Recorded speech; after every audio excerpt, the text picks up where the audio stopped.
Everyone knows Beethoven went deaf, but nobody talks about what actually killed him. In 2005, scientists analyzed a lock of Beethoven's hair.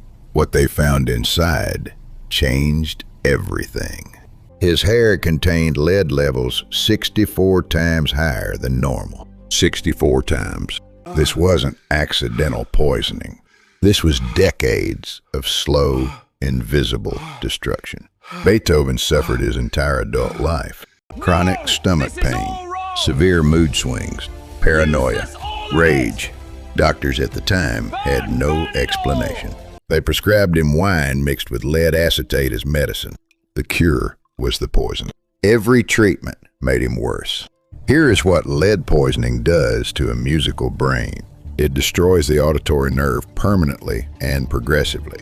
Beethoven didn't just lose his hearing randomly. The lead was systematically destroying his nervous system from the inside. By age 44, he was completely deaf. He could hear absolutely nothing. And yet his greatest compositions came after. The Ninth Symphony, the Moonlight Sonata refinements, the late string quartets. He composed them entirely in his mind. He would press his jawbone against the piano to feel the vibrations through his skull. But here is what historians found in his estate after he died.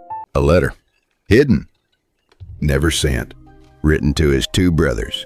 He called it the Heiligenstadt Testament. In it, he wrote, "I was on the point of putting an end to my life. Only my art held me back." He had planned to die by suicide at 31, but he couldn't leave because the music wasn't finished. He lived another 26 years, deaf, in pain, slowly poisoned. And in those 26 years, he wrote the music that would outlive every person alive today. When he finally died in 1827, thousands lined the streets of Vienna. Among them was a 30-year-old composer named Franz Schubert, who had been too intimidated to ever speak to Beethoven while he was alive. Schubert died the following year. He asked to be buried next to Beethoven. They still lie side by side today. Two men who changed music, forever separated in life, together in death.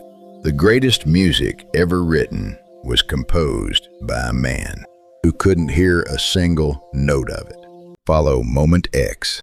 The greatest things were always built in silence.